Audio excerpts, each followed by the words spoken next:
have nothing and you're in a school, you believe that the government owes you that and they don't have to remove you from this school. So I'm asking you, Chuck, I'm asking you a simple question. While we are saying that, why would people think that and why would people believe that? It is the reality. It is happening now. Yes. And I'm asking the question is, did these people understand that this is temporary and by a certain period of time they have to exit and remove from a school, education, a school? And while we think that they should have common sense to know that common sense is not so common. Again, Angel, again, they were instructed. Simply, the instruction of the Minister of Local Government was, well, it was clear to me. The minister said, we need the school, okay? But those of you who need material to read, Sophia, mute for me, please. Mute when you come on. Mute. Go ahead, Chuck, I'm sorry. Yes, those of you who need material to build will be given the material to rebuild. Those of you who need more will be housed in a temporary shelter that is being constructed. No, the minister also said that nobody is being thrown out on the street. No, we're not putting out anybody on the street. I do not see how is this a controversy. The school need to be reopened. I agree, Chuck, MP Chuck, that schools need to be reopened. It doesn't matter what country it could have been in South Africa. The schools need to be repaired and reopened. Now somebody's asking. I just read somebody. He said yes, they knew, but the government haven't repaired people's house. Please. It's not the job of the government to repair anybody's house. Hold on, guys. I want to understand this. Which country in the world is the government responsible for repairing somebody's house? It is not and I don't need, this is not MP Chuck's word. These are my words. And I am here today to literally defend the truth and the right of the people, which include my people. It is not the government's job to repair the people's house. And I would like if you could join me and here and explain to me, how did you get that notion that the government has not repaired the people's house? And when was it? When did it become the government responsibility?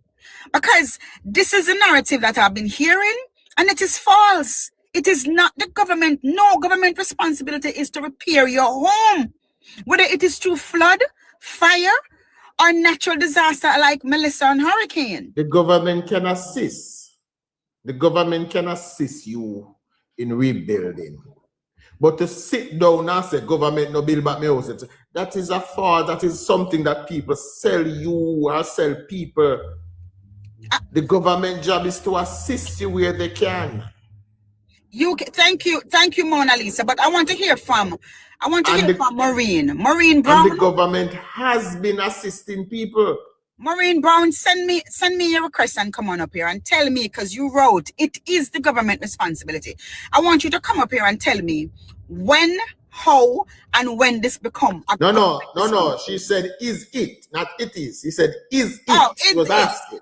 Okay, but it was her that asked before. Somebody else had asked. Somebody else had asked. Yeah, yes, right. Yeah. But okay, guys, so it is not government responsibility. In fact, to be honest with you now, and this is where the foolishness come in. The very same people them who are telling you to sit down and wait for government. Okay. Are the very same people when they were in the position, they did not rebuild one house for anybody. Okay, Chuck. Hold on, Mr. MP Chuck. I want to ask User Richie. User Richie wrote, the island was insured against hurricane. Why can't the government give out some money for materials? Can you answer that for me, MP Chuck? Because I don't. The government is giving out money. And no, the island, yes, the government insure the infrastructure, which means the government entities, the schools, the hospital, the police station, the fire station, the roads. Your job is to get insurance for your own house. Okay, so now because when you hear about the catastrophe bond, these are the misleading things. The catastrophe bond is so the government don't have to disrupt its program to help to rebuild the infrastructure. Come on. MP Chuck, explain that for me. What was the purpose of the catastrophe bond? What was it? What was it aimed to do in a state of a national disaster like Melissa Category 5? We sit in a hurricane zone.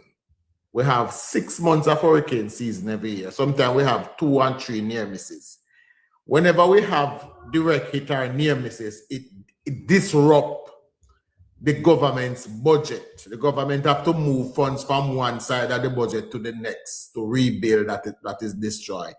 And it derails the program that the government put in place because guess what? Most of the government have to spend money that it did not bargain for. So with that knowledge and with that foresight, Nigel Clark developed what is called the catastrophe bond to give the government some spending cushion whenever a natural disaster occurs. What is that spending cushion for? To repair our infrastructure, which is the police station, the hospital, the school, the road network.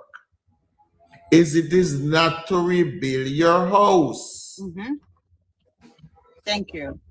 Thank you. Your house and your insurance is your responsibility. Again, the government job is to assist, and this government has been assisting from day one. Building material is out there. There are home grants and home loans available. Thank you.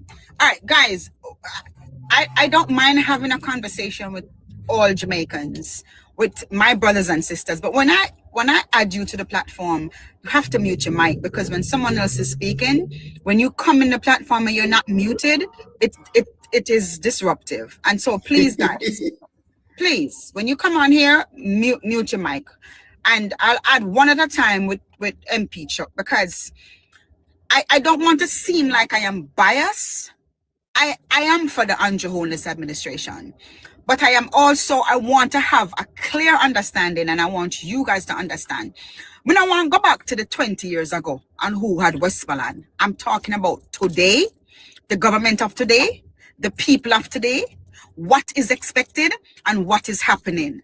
And I know a lot of people say they don't want to go back, but sometimes we have to go back, because we have to know our past. We have to know our history to know where we are going. We have to understand how we got here. And we also have to understand where we have been, especially, for example, with the crime in Jamaica, how we were plagued with crime and violence over the last 30 years, and to see where we are, 670 unaliving in 1 year. We have never had it since 1994.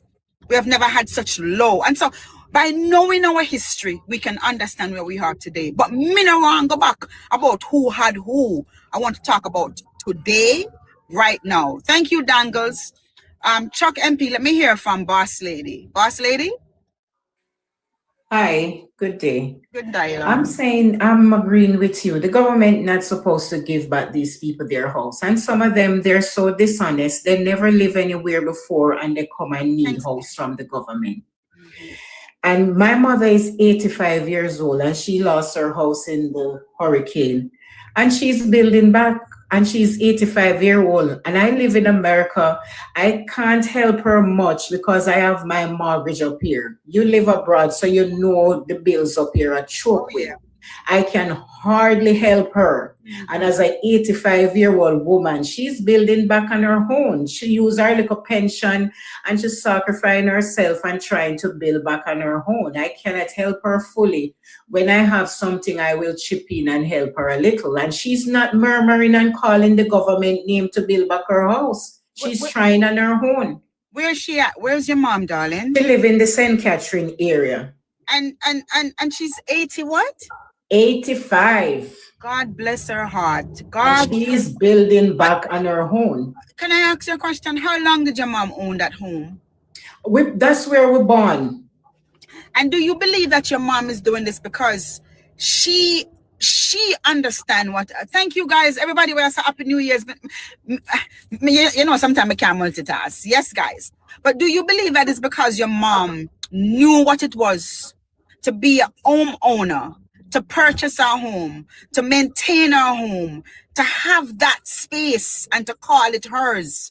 Yes. Listen, she Yes, knows and what she it can is. get help because she have a title. She's living on her own Yes, property, and that she's and not looking sweetheart. for handouts. And boss lady, that is the difference, you know. She didn't receive this from handing out and begging. She worked hard. She worked very hard to Yes, buy put her property. She and her husband. My dad died from 2004, many years ago. boss lady and everybody on here. Let me ask you something. Isn't it a difference when you work hard for something than when somebody gives you something? Don't you put more into something that you have worked hard for, that you have Yes. earned, than something Yes. that somebody give you? Yes, And so this you have woman a worked different very hard for what she understanding. has. So she's taking care to build back her house. And that's why she's not waiting invested. for no government. Absolutely, because that's So her investment. That's her Exactly. investment. So these people, Andrew is the best prime minister. Let me say that. And my mother, who is building back, we all used to be PMP. And when we see the work where Andrew do, they will always switch. Because Wow. we're not dieted. We have Wow. sense, and we Yes. see the work that Andrew is doing. Thank And for you. people to be saying that Andrew not do, me say when me go to Jamaica, me last Wow. overhead bridge and then something that me not used to when me drive out at airport, can me pick up my vehicle and drive from the Norman Manley. Me have to go out at 3 miles to find where me I go. Me can't believe say my country. Thank you, Mr. Andrew. Me say Jamaica look like any foreign. And then I go say the man now do not need a country. Me say me last in a Jamaica. Me no member down there again. Andrew do a tremendous job in a Jamaica. Thank He you. might do a very good job down there. And me a born PMP and me have to switch. Thank you, have to switch. I've never seen Jamaica this good before. Andrew do a lovely job in the country. And whoever no agree with him, I freeloader them. We sit down and wait for handout from politics. Thank you. From me a 16-year-old, me a work. Me never stretch out my hand yet. So me know the quality and the work where Andrew do at Jamaica. Me no want no what you call it campaign and collect no 10 and no 20,000 or 100,000. We're not used to that. Thank you. So that's the reason why my family switched, because we don't look for nothing, no handout from no PMP, MP and those things. We see that Andrew is doing a good job in the country. And if we mention when the new airport happened, open down and Negril, can be kind of afraid to drive to Negril. At that time, you take plane like taxi. Andrew is doing a very good job in Jamaica. Not because he no come and knock on the door and put on a pot. The government not supposed to put on a way pot.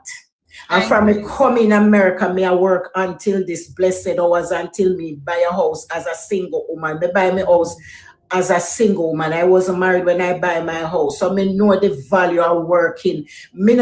A whole part of opportunity in America, me could have go take food stamp, me could have go live in a free house, and I don't do it. I come in here and I work because we grew up in a work ethic and family where work. We not sit down and wait for handouts. And the people in Jamaica need to run out and go work. The government not owe with nothing.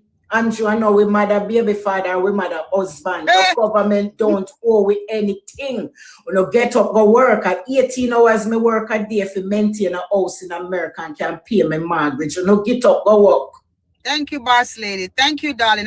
You're welcome, honey. I'm gonna disconnect you and add somebody else, okay? Okay. All right. Thank you so much. All right. You're Be welcome, safe out sweetie. there. All right. All right. MP Chuck. For the person who keeps saying Kerry, my name is not Kerry. My name is Angel. I'm not Kerry. I'm Angel. Okay? I don't know if you've seen Kerry on the screen, but this is not Kerry. Anyway, MP Chuck. I need to say nothing else. Boss lady cover everything. Yes, but you still haven't answered the question. What's the question? What is the problem with the shelter that has been constructed for these people? Is it that they don't want to move into the shelter? What is the problem? The problem is that there are people on social media making a big deal out of something that is nothing. People on social media here are complaining. And people on social media complain.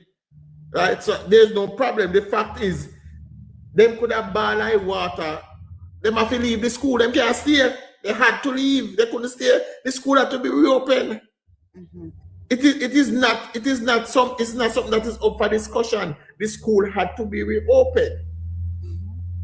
And so I watched the video MP Chuck with a lady. She looked like she have about 3 or 4 kids. And she was cussing and say, what them want her for go. And she like I said, she had kids right there and whatever. The question I'm going to ask you, in a constituency like where she is, anywhere in Westmoreland, Portland, I'm in Portland, I'm at West Portland, who is your representative? Who do you speak to? Who should you go to? When you come on social media and you are addressing these things, have you already dressed the person you're supposed to go to? And explain to me so we can understand, how does that work? Who do you go to? Do you go to a ministry? Do you go to who represents you? I said it before now. All right, let me try to put it let me try to speak in the what they call the third person. So I live in Westmoreland. I was affected by Hurricane Melissa. I had to move into a shelter. The hurricane passed. I go back and I look a piece of ranch and I realize it blow down. It flat a gum. Can't move back here. I'm gonna get help. The first thing I do is, if I don't have the money to rebuild myself, and you're going to need state assistance, your first point of contact is your member of parliament. Your member of parliament is your first point of contact. And you will say, well, I am so and so, I live at X point, my house was destroyed and I need assistance to rebuild. Your member of parliament will then connect you to the relevant agency that can assist you in getting the funds you need to rebuild. That is exactly how it goes. But we have a thing today that feels you must go on social media, you must ball and people are going to sympathize with you. Going on social media, go ball, nobody, I know you not tell nobody say you want help. You not tell no member of the government, including a member of parliament, say you want help yet. So how you expect to get the help? Somebody on the internet must come and help you. Okay, so you're saying the folks that are on the internet that are crying and doing this, they didn't ask their minister or their MP? No. And then which constituency is this been happening? In which constituency is this happening? As you know, I am a fair-minded Jamaican. I don't deal politics too often. But these are the PMP-minded people who have been, over the decades, have been fed a steady diet of government to do everything for you. Somebody must do everything for you. Angel, listen, it is so obvious that there are two different mindsets in Jamaica. The PMP mindset, who believes that they must sit down and wait for somebody to come do everything for them. But Chuck, I don't agree with you, Labour Party mindset. Chuck, I don't agree with you, because not everybody that was affected in Westmoreland is PMP. And do you hear any of the Labour Party supporters crying out? Are you seeing them there to pick up the pieces? I don't know who's a Labour right supporter. I just see people. All right, I will tell you how to spot. Let me tell you how to spot a Labour right supporter.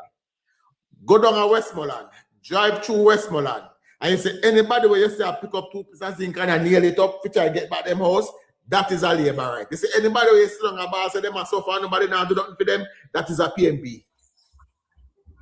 That's true. I bet you, and I that can is win true, you on Angel. that. Drive through Westmoreland. Anybody where you say nail up piece of zinc and try to build back them house, that person is a Labour right.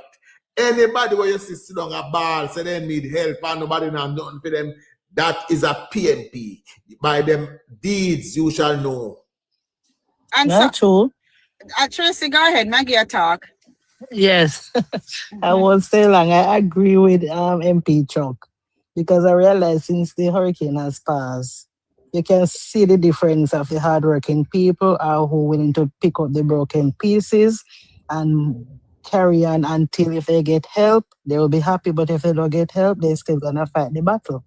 And I've seen that. Yes, I'm seeing that over and over. It's not just now, but this hurricane here has shown them up a lot.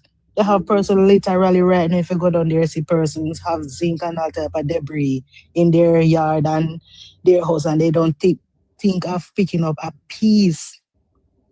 Not one bit they're picking up. So But they want somebody to come and do it for them.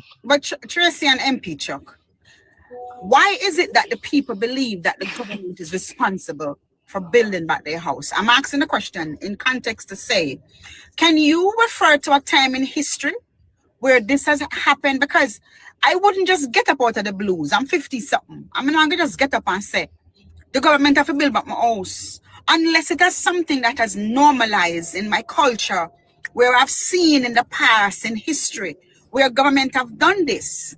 Is there a time in history where a natural disaster like Gilbert, Ivan, whatever it is, anything that has happened in Jamaica, where this has proven that the government built back these people home? Where did we get this concept from to believe that the government and All people, right. when they speak about it, guys, I've listened to some of these voice recording on Noel and these platforms. They speak with so much conviction, like That's why it I'm happened before, and they've have knowledge of this, and this government is supposed to do it. Where is this in history that this had happened before, so that all right. we can understand if this is such a thing? All right, Angel. I'm gonna try and answer. I don't know if you agree with me, but how I analyze it is never happened before. But why they have this in their mind is their followers and their leaders put it in their head. Because remember, as the hurricane passed, they have a press conference, the PNP, and listen to how they speak. They are the one who put all of those ideas in the people's head. And they know that is wrong because that has never done. Their Okay. own leader, that's where it started from. Okay, MP Chuck? I agree totally with Tracy. It was placed in them head by people who means them absolutely no good. I would say this to you, Angel. You see, and we're talking about Westmoreland for a reason. Because Westmoreland is not the only parish. 5 parishes. Guys, stop up the screen, guys. I'm only at 2,000. Come on, likes. Come 5 on. parishes was affected by Melissa. 5. And I will ask you this, Angel, in all your scroll, and do you hear anybody in Montego Bay crying? No, I've never. Do you hear anybody in Trelawney crying? I don't think I'm watching the videos in Trelawney. Okay. Do you hear anybody in I miss my parish then? Any other parish except Westmoreland crying? St. Elizabeth and Hanover. Anybody I in haven't St. seen Elizabeth any. crying? I haven't No. seen any. And I haven't seen any in Hanover. No. And nobody in Hanover. So 4 of the other parish that was affected, and St. Anne, 4 of the other parish that was affected, you hear nobody in these parish crying. Because guess what? People are rebuilding, government is assisting right across the board. The thing is, the government is also assisting in Westmoreland. But from day one, from the day after Melissa, Westmoreland was placed in a position that they were gonna be used as a political tool. Remember, the day after Melissa, the Prime Minister started his tour of the affected area, and from the day in question, they were asking, so why the helicopter couldn't land at Westmoreland first? That was the Westmoreland people being set up to use as a political tool. Secondly, now, the Westmoreland Municipal Corporation is sitting on billions of dollars, and they refuse to spend one single dollar to assist the people of Westmoreland in even in cleaning up the street. So because them say if them do it, the government are gonna look good, and they would rather the people suffer and die than to lift a finger to help them if them think the government are gonna look good doing it. That is the kind of people Westmoreland people vote for. So let me see if I understand you. So what you're saying is then our country's lost then, because if the people are so Very easily much. influenced by their political representative, if they're so easily, their mindset is so easily influenced to think something that it's not even something that is even feasible when you think about it. I'm kind of lost to what you're saying. You're saying that this has happened since Melissa happened, that the people was led to believe that the government is responsible for building back them house? How is that possible? Yes. You The say leader you did don't it. want us to go back, but let me give you the clearest example of what I tell you. That is a poisonous mindset. 2005, 2004, we were hit by Hurricane Ivan. Well, not hit, but it passed close enough that caused major damage along the exact, I think it was the exact same belt, close enough, and it caused major damage. Now, Hurricane Ivan was in August 2004. The government of the day, which was led by Percival Noel James Pattison, It's not long. never started handing out assistance to the people until May of 2005. Yes. Bye. That is 9 months later. 9 months later. And would you know how much was given out to each affected household? $10,000. Oh. How long after, Chuck? 9 months, May the following year, in 2025, in 2005. And Chuck, where can I, is this facts? Where can I find this in? I do not speak fantasy, Angel. I don't want anybody to say I'm biased, you know. No, you can Google the information, hurricane relief. Well, let me find it for you, and then I can tell you where to find it. I'm telling you, these people are crazy. User, I see that I don't like to add people who don't have a name, because there's no way I'm gonna come on a social media platform and want to interact and want to meet and interact with people, and I don't have a name. I have a number, and so get a name and I would add you, because I see that you're requesting to be added. Get a name, because I know when you call Cliff Hughes, you know, and Cliff Hughes asks and I want a name. If you don't say on a name, I don't want to give a name, he's not having a conversation with you. And so I'm not having a conversation with 3381623618432. What the hell? Is that a ladder number? No. I'm sorry. Go ahead, Chuck. Right. So it took them 9 months after. I'm gonna find the article. Oh, sorry. Why am I looking at YouTube? I'm gonna find the article that speaks to the handing over of the rebuild. It took 9 months. 9 months. 9 months. And how much money did they get? $10,000. To do what? What was the $10,000 for? Food? I don't even think it was for food. Okay. The government of the day launched what was called the Office of National Reconstruction. It would have been an office that was being in charge of rebuilding and everything. And the government started out that project by starting that office with $200 million. If that money go up or down, we don't know about it. So let me ask a question. During this hurricane, what category hurricane was that, Chuck? It was a category 5. What? Yes. But we never get direct hit. We never get direct hit. Okay, it was not direct hit. Close by. No, it was close by. It was close Okay. enough.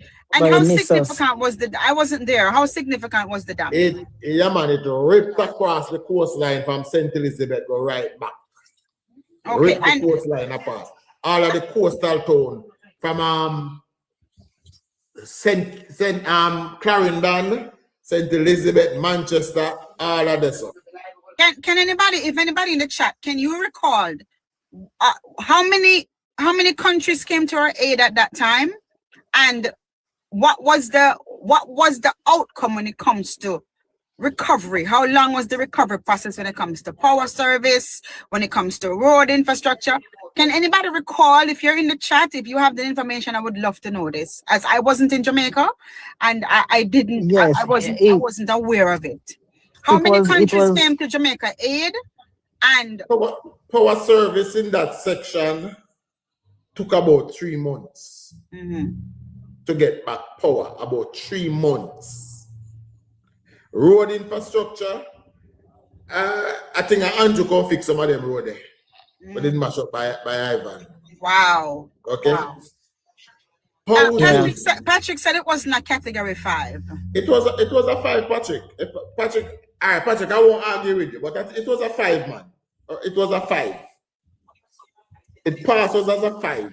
Yeah, just never leak us directly Yes, like what 100 Melissa did. said it was a category 5. It was a 5, but it wasn't a direct hit. 100 said No, it was. no. I am almost It sure wasn't. I am sure, no, man. Ivan was a 5 when it passed us. But the question I'm asking now is, what was the response of the other countries, neighboring countries, and the world? Did we get the same response as we have gotten with Melissa? No, we did not. How comes? Because nobody don't like PNP. Jesus Christ. Chuck, it has to be a different reasoning of that. It has to be a different reasoning about that. Why do you believe that we didn't get the same response? Because nobody don't like PNP. Angel, I believe that the leader of the country was at fault.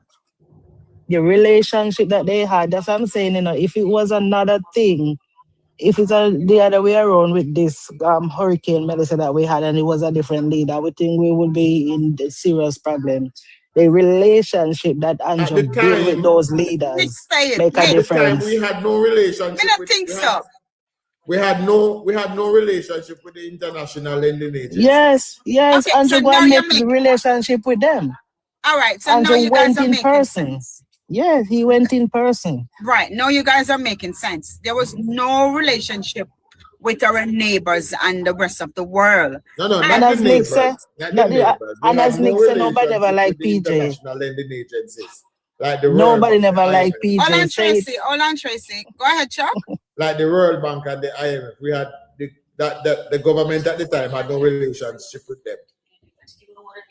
And what about our financial stability also, or fiscal responsibility? What about that? We did broke. So do you think that also played at that time we did not know the term fiscal responsibility. At that time we never know the term live within our mean. At that time we never know the term catastrophe ban. At that time we never know the term local savings to put on for rainy day. None of the term the Jamaica never knew at the time. So the question I'm asking, Chuck, that bond that Nigel Clark and Andrew Holness secure, do you think that bond also showed the rest of leaders and country how responsible the government was, and what the government has also have done? Was that a show of good leadership, good fiscal responsibility, where leading countries, the world leading countries, the US, Canada, and other places jumped in, World Bank, IMF, and all these places jumped in because of what they see this leader has done, and what they have is almost like you have set up your house so that if it fall, and there's a cushion for it. Under that way, people will come and run to your aid because they realize that you are responsible. Is that also could be a reason why we saw the support that we saw? Yes. It's not also could be, it is the reason. It is the reason, yes. Let me put it this way to you. The multilaterals give us a loan package of $6.7 billion. Do you know what is our net international reserve as we speak? 6.9 billion? No, 6.3. 6.3? $6.3 billion. So that money where them lend we basically have it put down.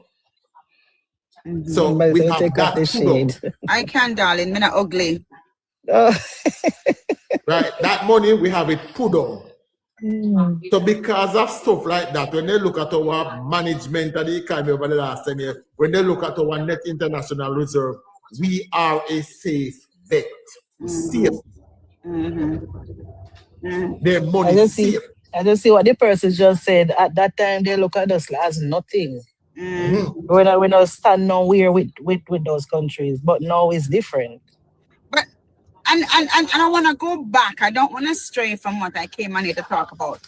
So why is it now that these Jamaican folks believe that because the country is in a better place and because the country is doing better, that they should get free housing or their house should be fixed back and built back because the government get money or because the government had a bond?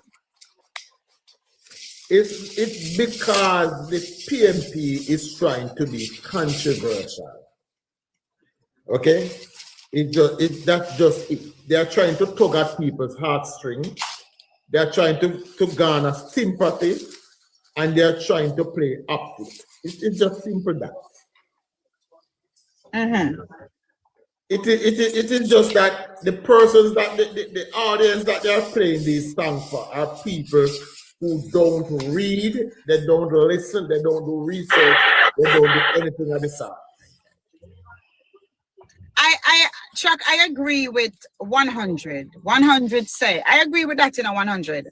Because the PMP let them think it's their money.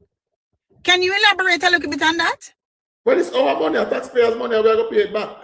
Yeah, but when he says the PMP let them think that it is their money, that it is their money, that they vote, it is their money. How is it their money? While he said, yes, it is the tax money, but so if it is their money, then Chuck, why can't they get it to fix their house? Why can't he fix everybody's house? And for their money, them like them say, yeah, it's taxpayers' money. So why can't everybody get? Country is run on taxes. Country is run on services. In order for the government to provide certain service to you, the taxes needs to be paid. So yes. So one of the services that the government provide is health service, hospitals, education, schools, fire service, so the fire station have a bill, road, so the roads have a fix.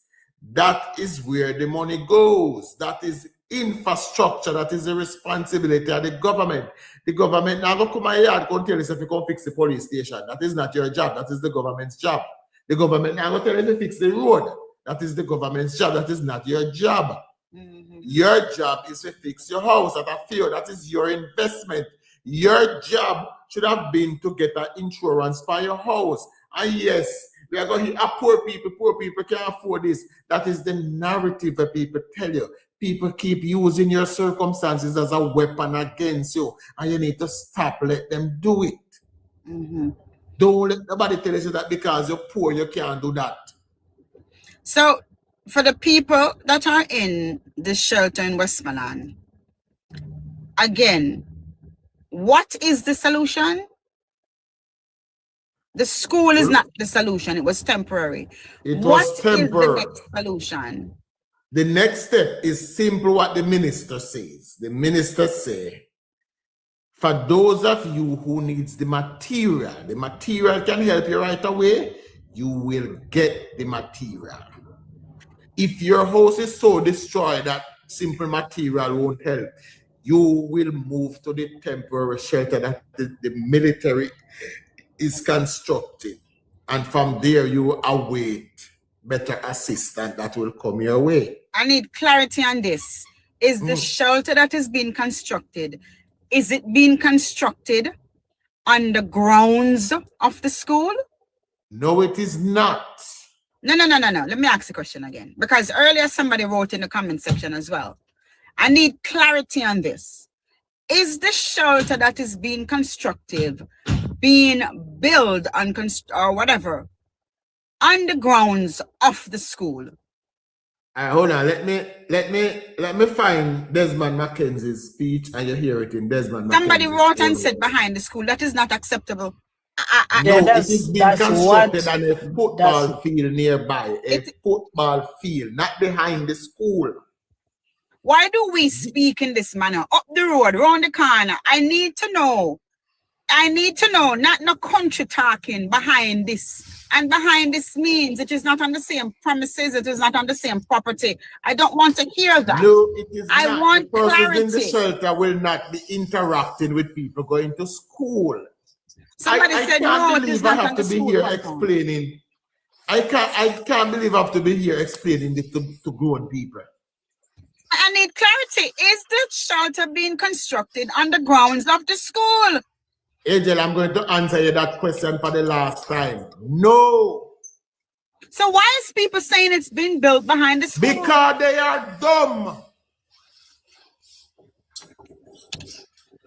Chuck, let I say maybe it's because what our minister said, and maybe she never make it clear. But as I heard that, I said it cannot be on the school. But he was saying in one of his speech, if I heard clearly, that they're setting up a temporary shelter behind the school. That's what he said. But basically, now when you look into it, it cannot be on the school premises. Behind the school will be like positioned. Yes, so it's the football behind field. the school. Right, but because he said And behind a the school, they're running with that. Compound. Right. So if my house is facing is behind your house, now you live by the same compound. It is not on the compound of the school. Yeah, it is behind it, but it's not on the compound. I can't believe it. That's what they're running with. Okay. All right. So we So that cleared up.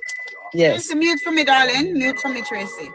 So, okay, we have clarified that the school, the temporary shelter, the solution for removing the people from the school is not being built behind the school. Listen to this man's own words. That they are not required to leave the school. Government is making provisions for them. Some are willing to go, some don't want to go. And I'm going to say this now. We are not going to compromise any of the 4 positions that was made to them on Wednesday. And if they want to be difficult, I can be difficult too, and I'm going to be difficult. It is unacceptable. It is totally unacceptable. And I'm going to urge them. I hear that some are saying they will block road and they will this. I am not afraid of roadblocks. I'm going to appeal again to their conscience. Let good sense prevail on this matter. The government announced that shelter residents requiring building material and other items will be facilitated, while those who are not in a position to rebuild will be relocated to a temporary facility being erected by the JDF. Not because of Melissa, we're going to postpone the education of our children. They are operating now out of the church down here. And the school is here. Nobody not putting anybody out. We're not throwing anybody out on the road. Chanela Press News, TVJ News.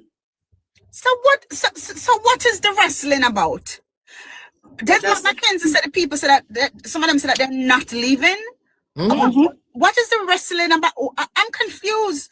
What is the cantankerous behavior about? Thank you, Kashmir Chin. Can you imagine if the government put them in a hotel? Hold on, exactly. Hold on, it is not only that, you know. I remember a couple of weeks ago, guys. I remember, Tracy, please mute for me, please, darling, please. I remember a couple of weeks ago, I watched on the PMP platform where they said there are no shelters. People don't have anywhere to go.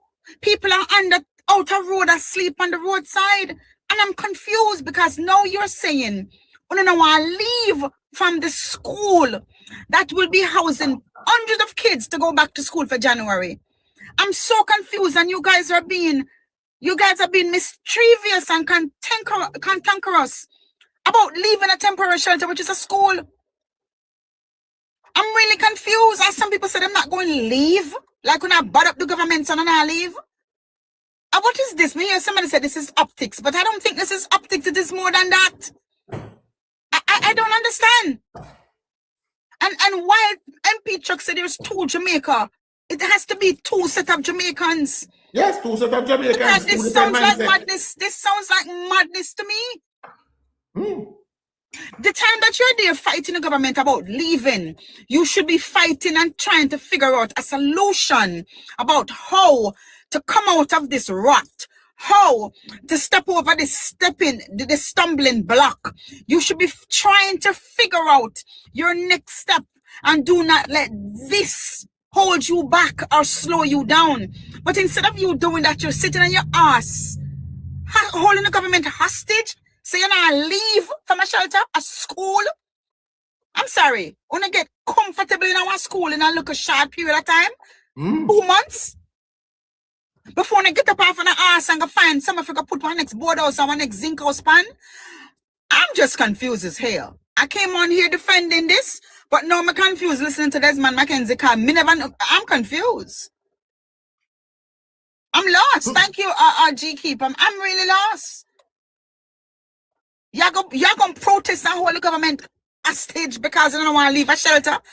Who wants to stay in an institution for much more than they have to? Who wants to stay? Who would want to stay in an institution? Who wouldn't want to go and try to rebuild a home? And I will always say this: a house is 4 walls. A home is what you make it. You can make a home with 4 zinc. 1, 2, 3, 4. You can make a home with 4 pieces of ply. 1, 2, 3, 4. A home is what you make it. A house is a structure.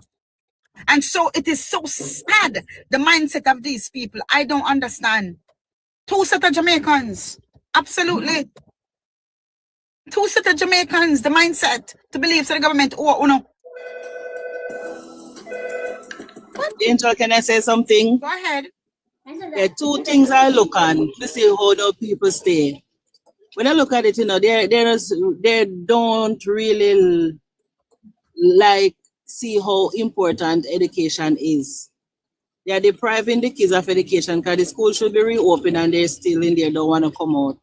And another thing, how can you trying to fight against a government? If the government really decided that they're going to do what they have to do, they are the same one going to say the government is wicked, They are the same one going to say the government do this and the government, and I try to put up resistance. We try to work with the government as best as possible because he never taught anybody. He's just trying to make them go somewhere in the meantime, but yet you're trying to put up a resistance. If you listen to Desmond Mackenzie, Angela need to see the video that the lady posts.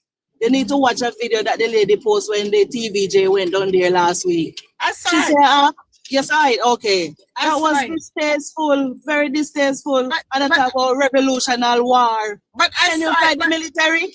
But Tracy, I saw it. But you know what I also think? This is what I also saw, right? I also saw a person who, guys, how long ago? And let me say something too. I think Troy just said me that I found too long. Troy, me not that I found too long. Troy, me visit Jamaica like I visit any other state in this country. Even more often than that. I am not away too long. I'm building a house in Jamaica. Not away too long. I visit there quite often. And I know more about Jamaica than I know for only with the Pantica Castle. Can me drive from St. Elizabeth, go to Portland, and from Portland come right back to Westmoreland. Me go right through St. Thomas. Me know the whole. I have a video. If you haven't followed me, look at my page. I have video of what have happened in Jamaica under this administration because I had to go see it for myself. Me not done about too long. I just don't understand the mindset of the people. Me not understand the people of Jamaica.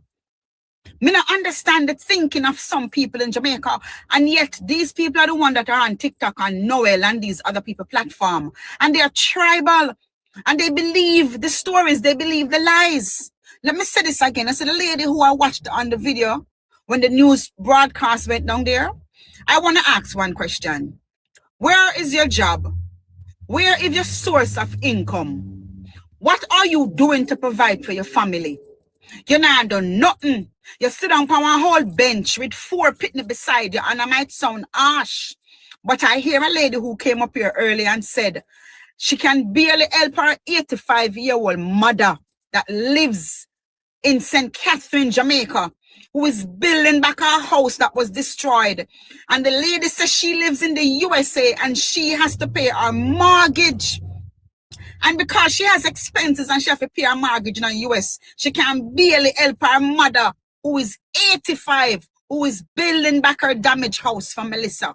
And you, young lady, were young, will have 3 and 4 pitney. No income, no career, no money, no future, no plan. Wants to hold the government hostage. You're not even paying taxes, but you expect to get back. You're not even paying taxes, but you're looking to collect. I don't understand. In this country, America, you don't pay nothing, you can't collect nothing. If you don't work and pay, you look at taxes, whether it is the social security or whatever, don't expect nothing. And so me want to know, uno PMP within a Westmoreland, where I call the government to hold up to such standard for uno when I'm pay taxes. You're not working. There's an art program that is there that is offering you free education, free skill. And you sit on one shop front with 4 Not just free. They are pay every ticket. They're paying you. They're giving you a stipend to go. And you sit on one shop front with 4 pitney. I carry on like you have say. Because you don't feel so entitled. Because once you were paid for your vote, you expect something. But you don't expect. You shouldn't expect anything. Because once you have received money for that vote, they no longer owe you anything. They don't have to represent you because them pay you for you are a vote already. And I don't understand. Thank you, Angel. Biggest talk. The biggest talk and the less contribution. The people who contribute the most are not on TikTok. The people who contribute the most taxes don't sit on TikTok and talk. You would never hear from them. The public service servants and the public people who have their businesses and people who pay the most tax, who work the most money in Jamaica, you don't hear them complaining. But when I'm paying none, expect so much from the government. I'm confused. And you know what? I want block the dumb people, the dunce one, them who's writing about Andrew Teeth. I'm going to let you stay. And by you staying, I hope you learn something. Because words, typing in words or giving a narrative to run with won't help you. Because while you think one way, the world see Jamaica a different way. And if the world didn't see Jamaica a different way, we wouldn't have got the assistance that we have gotten.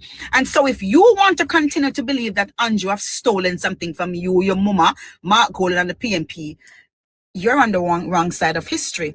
Because if that was the case, the whole world would not have run to Jamaica's aid and given us money in 3 weeks after national disaster without even going and begging on our knees like how we would have under the People's National Party, PJ Patterson, FinSac, ruin Jamaica. I'm just lost for words when I listen to these people. Well said. Facts, Angel. Well said. Thank you. I think you should get one speaker and tell them again. Discuss them, despise them, man. Guys, from day one, Westmoreland has been set to be used as political pawns. The very day after the hurricane, why Andrew never landed the helicopter at Westmoreland first? That was the people being set up to use, and they have been used ever since. Now, in all of this, have you heard any of them calling for the people who them vote for to make the representation for them? No. No. No. Never. Everything is about destroying the name Andrew. That is the goal and that is the plan, and these people are being used. And they are not. Recently, somebody said the people in Westmoreland. I forget where I saw this report. People in Westmoreland, the adults, the grown folks, read at a 6th grade level. Wow. 6th grade. That is Westmoreland. Now, I'm not saying everybody down there, but majority of the people, and that is why they are being taken advantage of politically. People go in there, people convince them, sweet talk them, and tell them, say, just vote for me, man. And they don't know what their representative is supposed to do for them. This is where your representative is supposed to step up. Absolutely. Absolutely. Okay, so let me say this. I don't know what Chuck said, if it's so. It could be so that most of the people down there are illiterate. But one thing I can say for sure, when I drove through Westmoreland, I'm from Portland, and me can't tell you no, said this girl born at Portland. And I remember the first young men who built up a stone house on the hill where I'm from. They were in England. And those young men came back and built up the biggest house on the hill. And from that, every youth, when I come from a Portland, have had aspiration.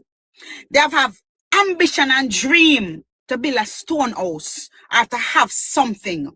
When I come from a Portland, I swear to you, I probably have 2 board houses on the hill. Me not lie. And you see the 2 board houses up on the hill? Beside it is a concrete structure. I'm saying that to say, when I drove through Westmoreland, I didn't understand why the place looked the way it looked. Because from a girl like me, we come from Portland, where up on my hill, me live a big mansion, a big house. And when you come down and go from St. Margaret's Bay to Oak Bay, to Orange Bay, to Black Hill, to anywhere you go, you're looking at structure houses. And when me go Westmoreland, I ask myself, what is the difference between Portland and that side of Jamaica? Why does Westmoreland look like this? And by even speaking to the folks and seeing how the folks were living, you could tell that there was not much there for them to do. It was not much there for them to even try and achieve. And so, me understand when Chuck said there is so much illiterate people and so much people there that has not achieved. Them not try to go back to school and gain education or income. They were complacent and comfortable with the little bit and the none that it was. And again, it is because of representation and expectation. And representation and expectation. Angel, these people voted and was represented by the longest serving prime minister in our history. Nick, true. Yes. They were represented by the longest serving prime minister in our history. They were represented by a water minister and don't have running water. They were represented by an agriculture minister and don't have proper agriculture. They were represented by a tourism minister and don't have. See, so they have the people, they voted for the people, but they don't know what is representation. Right? And that is the problem. But Chuck, let me ask the question based on what you just said. From ever since I know the People's National Party, it is always about poor. What does it mean when they say they're for the poor? Does that mean that they will never do anything to help you to come out of being poor? Because when you think about what Westmoreland is and what Westmoreland look like today, why is that a saying that they should be saying in 2025 that PMP is for the poor? Which leader of any free world, country, nation would want to keep a country poor? Why is this consistently and still today a word, a phrase, a motto, or anything a party should use in 2025? That the People's National Party is for the poor. Why is this something that we think we should carry into this age, into this time? Who wants their country to stay poor, and who wants to be around poor? Don't you want to elevate your people? Don't you want to build out your country so your country is not poor? I don't understand. Explain that. Somebody who you're a lady, you love flowers, not you? So yes. You would like to surround yourself with flowers. I like body work. I love cars. I am a lover of cars. So if I had the ability, I would surround myself with all different type of cars. So when somebody tell you that they love poor, then they're gonna strive to surround themselves with what they love.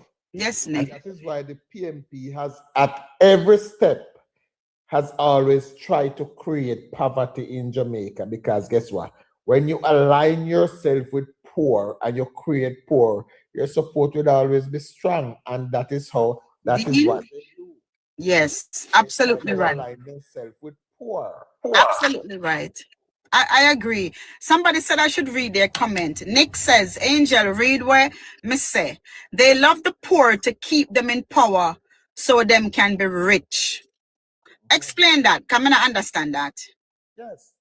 All right. Let me go back to the origin of the PMP. Let me go back to the origin of the PMP so I can explain that to you. When the PMP was started, the PMP was an elitist organization. Elitists, they only want to be associated with the barristers, the teachers, the nurses, the doctors. You have to be after a certain caliber to join the PMP. There was such an elitist organization that they couldn't find enough person of their caliber to fill the ballot to represent them in the first election. I believe they needed 32 and they could only find 18 if I'm not mistaken. Because that's all. But later on they realized that, hey, it is better we associate ourselves with poor.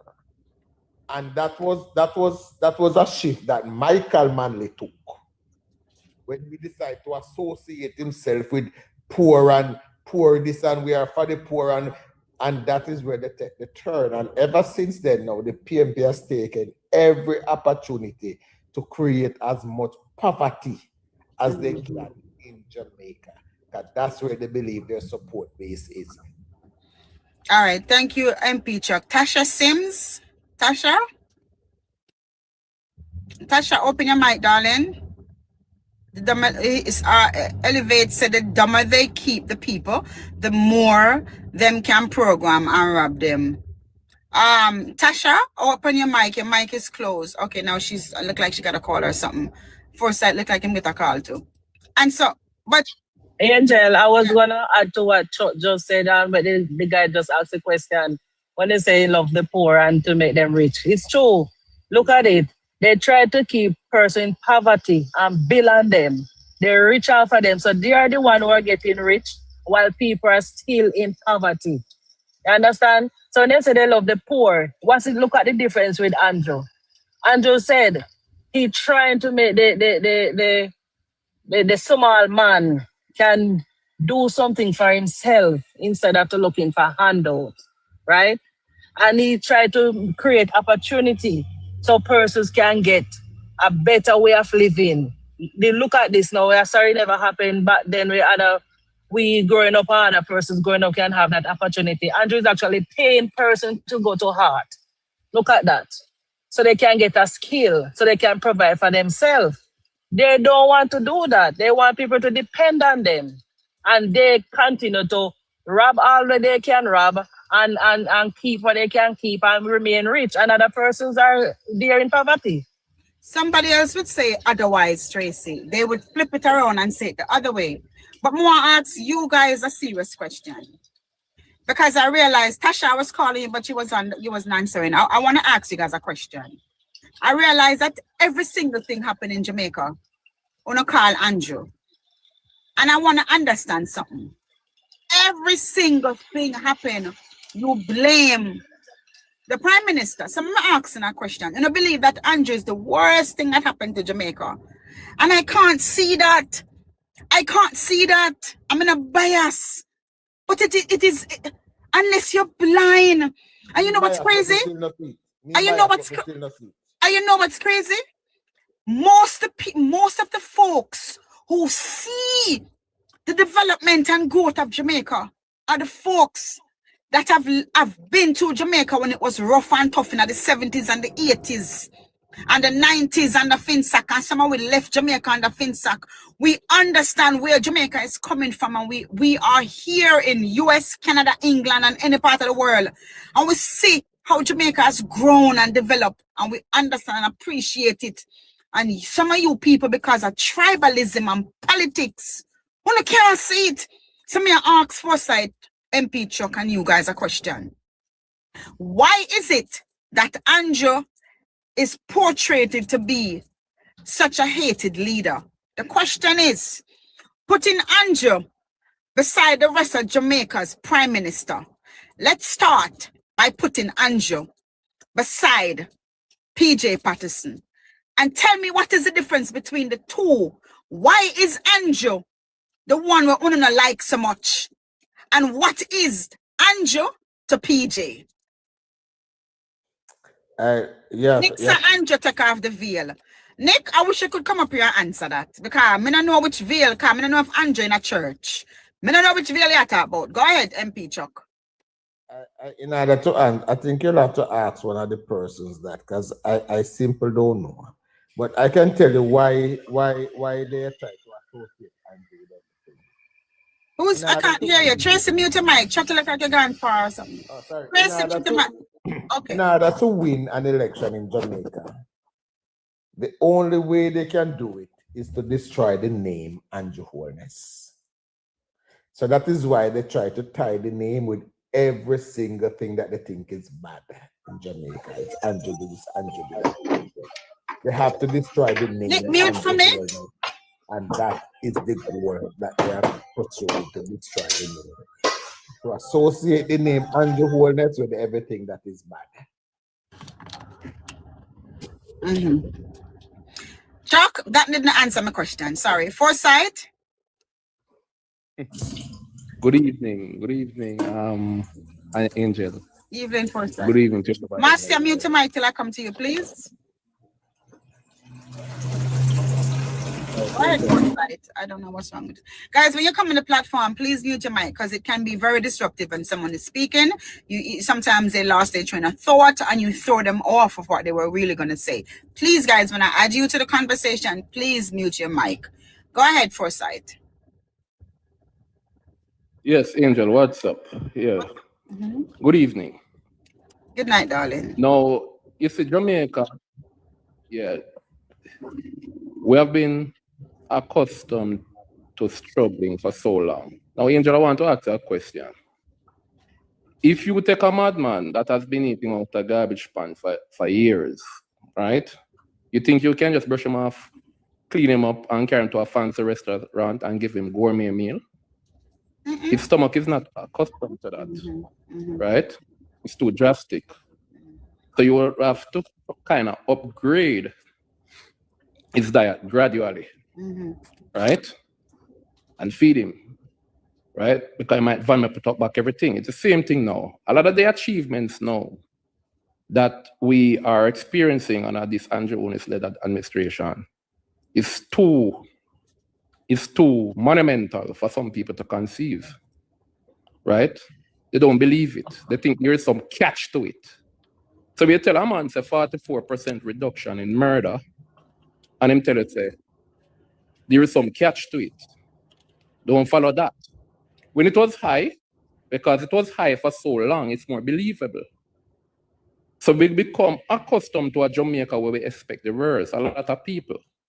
So when you say, okay, there is a reduction in employment, in unemployment from 13.2% to 3.3%. A man says a publicity stunt, right? One of the challenges that Andrew Holness faces now, right, is coming from persons who didn't believe that Jamaica could transform. They have become accustomed to thinking of Jamaica as a place where struggle. They start own the struggle, they start own the negative experiences because they have been living that way for so long. So it's difficult now for them to accept that things are going in the right direction. Remember, a lot of these achievements are not gradual changes. You know? Poverty is down to the lowest it has ever been. Unemployment is moving from 13.2% to 3.3%, the lowest it has been in 10 years, right? So persons who are living in poverty, who the PNP would have broken in the habit of expecting to receive instead of working to achieve, will still think that them can't better. Them have to expect to get instead of working to have. right? They are broken in the habit of thinking that, look here, me have to be a beggar. Me have to get handout. But Foresight, Me are the hold poor on. man. Foresight, hold on. God's wrath, I invite you to join the conversation. You know, me not like talk to the texting business. If you want to join the conversation, you're welcome.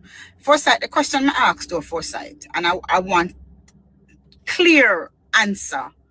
Because too many times I've watched TikTok, YouTube, all these videos, all this social media, where people try to portray the prime minister as not being like, and try to portray the prime minister of this man who is the worst prime minister Jamaica has ever seen. While I know better and I know differently, I don't know if 143 people are over here and how many other hundreds on the For You page. I want to understand, and I want you and Chuck and everybody else to explain the difference. Is it the color? Is it the education? Is it that we did not have good management? We didn't know what it meant to manage a country, what it feel like, what it look like. When we don't, them say when you don't understand something, you fear it. What is it? Is Andrew these things and PJ was not? What is the difference between one of the leaders of Jamaica? And we could name out many others.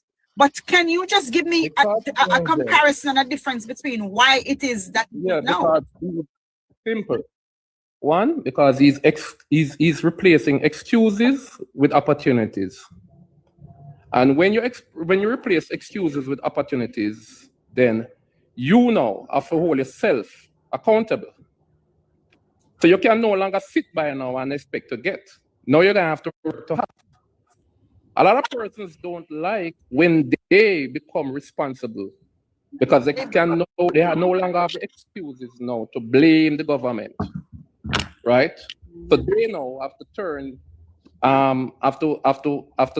have to take on the responsibility now themselves to say, look here, I am responsible now. I have no excuses, right? I can attend hard for free, right? I now have opportunities where I can get a job. So anything, if I am not stepping up in a life, am my fault. They don't want to come to terms with that reality. They are unwilling to come to terms with that reality. And then a lot of them want the party in power, right? That perpetuate this kind of thinking that, oh, we must sit down and get a little roast, right? And we can get a little hustling. And we can put my name my name can be on payroll. I'm gonna turn up a day for work. I'm still get that money. I can get free money through parish council. So they are losing that now, right? And the government of today is providing opportunities over excuses, and they don't fit well with a lot of them. Okay, so you're saying that it is more accountability under Andrew Holness. Andrew Holness has changed the culture of a lot of these institutes and a lot of these ministries, and even for the police force, it has changed, and I've seen the changes. And what I'm getting from you is, under the People's National Party, for years they have set up where they benefit by not doing anything, and people stay a certain way under the People's National Party by not doing anything. And so people expect that if the People's National Party is in power. And so this is why they are tribal, and this is why they're fighting for that, for them to have that. Is that what I'm trying to, what you're trying to say? Yes, yeah, they must fight back to the work, you know. You can achieve, you can, all right. It's like you expect to get and not work to have. Right. So you want things remain that way, where you can expect to get without putting in the effort to achieve, right? They want back that system, a lot of them. They want back the hustling, the backdoor deal, the loose system, right? The broken system, but which they could benefit with less effort. But isn't that where we are with Westmoreland? Because Westmoreland has been under the People's National Party for how many years now? How many years now? You're breaking up. You're breaking up, Angel. I don't know what is going on there. It's probably you. I'm saying, isn't that Hold where on, we maybe are? hold on. Isn't that where we are right now, guys, when we talk about Westmoreland? Yeah, because remember, you know, they have been living on those. They have been living on those lands for years, you know, Angel. Right? Living on those lands for years, without no water. A lot of them, no proper infrastructure, no water. Some of them not even inside bathroom and all of that. But people can be accustomed to anything, you know. And even when you're offering them something better, they reject the change. Even if it's change for better, people reject change because you're taking them out of the comfort zone. And some people don't know where they are going until they get there. You understand? You have a lot of people who don't know where they are going, you know, until they get there. So that is why now the government has to be very strong in uplifting these people, because anything name change, especially when you have an opposition telling them that there is going to be land grab and all of that, get them to believe that, oh, you know, the government is coming to take the land and all of that. That's what they believe, because they have normalized that type of lifestyle. They have normalized poverty. They think that that's their place. They don't think that they can be better, right? What Andrew Willis is doing, you know, is kind of raising standards so that people don't really think about what they can get, but who they can become. Right? But that is going to require more effort on their part. So the resistance is to taking responsibility for their own destiny. Right? That's where the resistance will come from, because they still want to live where they are being catered for. They still want to live a life where they expect to get. Right? Without they being the ones to put themselves or to elevate themselves to where they want to be. Right. And some of them don't have any ambition to be any better. And I'm not being disrespectful. I'm just saying some people are pretty much contented in that phase of thinking that this government must do this and government must do that for them. They are pretty much comfortable, I mean, in that state. Okay. So it's a mindset thing, Angel. But go ahead still. I don't want to talk. I agree with you, Forsyth. And Amala stated the same thing too. I agree with you. You know, I'm gonna say again to God's wrath. I mean, you know, people are so, I was just about to say something. Yeah, you people are so passionate about how you think and what you believe. Yet, this is not a PMP live or one of those live where you come on and people are cuss you out. This is not them people who tell you figure SYS. What is something name? S something. I want the abbreviation. So SYM. This is not SYM live. We can have conversation as Jamaican about where we're going, what we want for our country, and what we expect. And we should all our government accountable. Opposition and current government. And so if we can't have a conversation, I'm gonna come over here so I type up your finger. Don't even type, just listen. Don't pay them much attention, just invite them up in the box. I did. So nobody with your finger. God's wrath, you look like your finger to start. If they don't want to come, just ignore them. Is it that come up in the box? I never said you was a PMP or a JLP, but anyway, let me hear from somebody else. Coming on, somebody else is on here. What is it? Gasford? I mute you, so unmute for me, please. Gasford Walker, unmute your mic. Unmute your mic. Gasford Walker. Unmute. I guess maybe he's up here mistakenly. I don't know. But you know, every time we keep having this conversation, we keep saying the mindset of the people. I'm up there unmistakable. I'm happy you're mistaken. Okay. Take me down, please. All right, I figured that. Sorry about that. No problem. You know, Forsyth, every time we keep having this conversation, we keep saying the mindset of the people. And so are you saying that what percentage of the People's National Party supporter you think have this mindset that believe that they're entitled? Well, I couldn't give you a specific percentage, but I can tell you it's a very high percentage. I think those are the kind of persons who the PNP target, right? And I think those people largely support the PNP Hi, party. Andrew. People with that kind of mindset largely support the PNP party. Mm-hmm. Because if you're lazy and you don't want to work, and that's a language that PNP speaks, then you're going to be more likely to you're going to want to support the PNP because they are speaking the language, that language. But foresight, that don't make no sense where just a while ago. If you're lazy and you don't want to work, how do you survive?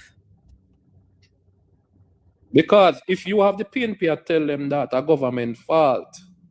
Forget why when you're poor. Forget when nobody I tell you. Foresight, me I ask you a question. A woman and a man I live in Jamaica today right now, and they now work, then I have no income. How they survive?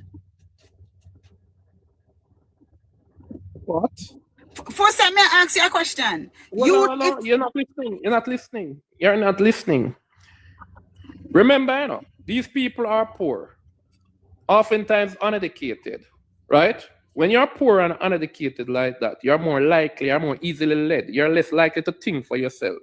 Don't assume that those persons have the mindset that you have, Angel. That's what we keep doing, right? They don't think the way you think. So they can be easily led astray.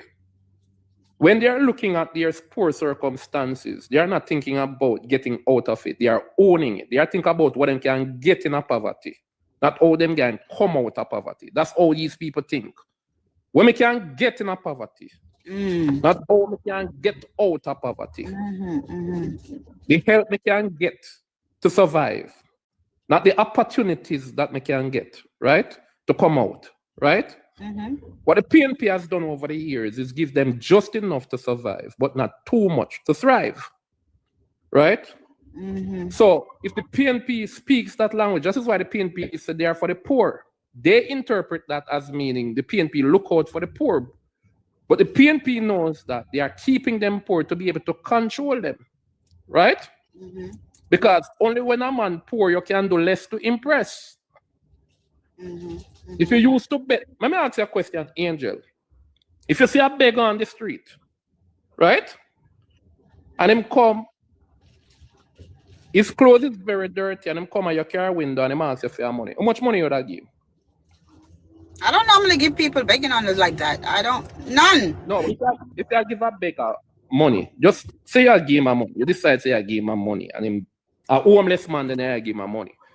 Say a homeless man and dirty clothes. Yeah, give him money. How much you give? How much should I give him? I don't give know. me a Jamaican dollar. I don't give know. me a Jamaican dollar. Honestly, I don't know. I don't know. If I have a change right there, I'll give it to him. If I have money I'll give it to him. I don't. All right, you probably give him a 2 bills or a 3 bills or whatever. So say you give him. If I have $1,000 or $2,000, maybe give him. That's enough. All right, cool. All right, you give him 1,000, whatever, lunch money. If your good friend Chuck now, you say, Angel beg your money. You not straight up to dinner. You say, beg your money. How much should I give? I don't give none. Because I get your work. All right. If I get Chuck a money, more likely I'm going to get Chuck a bigger money. Might get Chuck a 10 grand or a 20 grand and say, buy a drink and all of that. Right? What I'm saying to you, right, is that the poorer the man, and the less you give him. That's how people operate. People don't give people who need more if they're in need, right? So what I'm saying to you, the PNP knows that with the poor, they can give them less to impress. They can give them less to control them. PNP now go come in your constituency and give you 5 grand for your vote. So why? So they're not going to try to buy your vote. They're going to buy the vote of those people so they can control them more with money and with little. So it is in their interest to keep the people poor. So even in 2025, and that could be part of the reason why Anne-Marie Vaz had lost. That could be part of the reason. But go ahead. I'm going back to the shelter situation again because I want to understand. In 2025, me, a 40-year-old woman, have no job, no income, no career, no education, but I have 4 kids and I'm in a shelter. And I'm now arguing, obstructing, protesting with the government that I'm not leaving from the shelter because you have to give me back my house. How do you help me? And when I say help me, I mean, how do you help me? Because I know why you just give me a house. How do you help people like that is the question. At 40-year-old, you have no income, no job, no career, no education, 4 pitney, and the board also you live in a blowdown and you're in a shelter and you're obstructing, you're protest, and you want to hold the government hostage to say you're not leaving the shelter. And I'm going after the video I watched with a young lady with the 4 kids saying she's not leaving. And I understand the foresight, because when you have nothing and the little bit where you have is taken away from you from a natural disaster, you are now in a place where you have no hope. You don't know where you're going to be tomorrow, but you have 4 mouths to feed. You never have no plans. You have no education, no job, no career, no money. But we go back to saying that them like to keep people poor. But how do you change the mindset of the 4 pitney what she have with her now? Because she has no ambition. She has no aspiration. She was just living and breathing. How do you help that person? By building them a house? Yes, the government can help by building them a house, because that person, hold on, Angel, before you get worked up. That person might be at the stage already where you can't recondition their mind. You probably have to try with the children, because she would have lived a life where the fact that she at 40 and where she already believe that she must be helped, right? That's how she get by getting help, not by working hard, by getting help. So that's her mindset. Exactly my point, foresight. That's her mindset already, right? Mm-hmm. So Andrew Owens, being the compassionate leader that he is, would have programs like social housing programs and other programs, or subsidized house, like subsidized houses and all of that will assist. But the government can't build back everybody else. Exactly. And so Derek is asking, the government can only do so much and no more. It can help to the extent that it can. Mm-hmm. But then somebody would ask, how did she feed these kids all these years? How did she feed these kids all these years? And then Amala wrote, jobs that doesn't give people dignity is slavery. You know, Amala, I was going to say something. Well, let me say something to you, Amala. Jobs. Don't seek for a job, but seek for a career. And you know what's crazy? You're saying jobs that doesn't give people dignity is slavery. If you not have no job, what is that? Poverty? If you not have nothing, no job, no education, no career, no money, no means of making any money, but you're sitting and waiting for someone to assist you for you to live, what is that? Poverty? But what kind of jobs is Omala saying doesn't give you dignity? What kind of jobs that doesn't give people dignity? Yeah, but what kind of jobs are you referring to? What kind of jobs? But I want to know, how do you signify jobs that doesn't give people dignity? Yeah, or you define those jobs. Because if we're talking about low-paying jobs, then you have to give. If you have low level qualification, then you can give somebody a high-paying job. I wasn't even gonna go there for that, because it makes no sense. If you have an entry level position, it's because you're qualified for what you're in. It's like this. I have my degree, and if I go for a job and I'm qualified for that job, and they're telling me, we don't have an opening for what you're qualified for, but I can give you this. I know what I'm worth. Because I didn't go back to school for 3 and 4 years and did all of that to come and you give me what you want to give me. I have set myself up so I can ask for what I want. If you are only qualified for a entry-level job because you have a high school diploma, you cannot complain about you having a job that has no dignity. If you're not qualified for something, you can't ask for it. You're not qualified for it. You can't negotiate for it. because you're not qualified. So I don't understand when you say about dignity and the job. If you can only work in a factory because some of we don't even have high school diploma. What are you saying? I'm just going to add this to what you're saying, Angel. You have to first understand what slavery is. Slavery is forced labor without an income. Without a pay. You don't get paid. Right? You get whipped. You get whipped and you get fed. If you even get fed.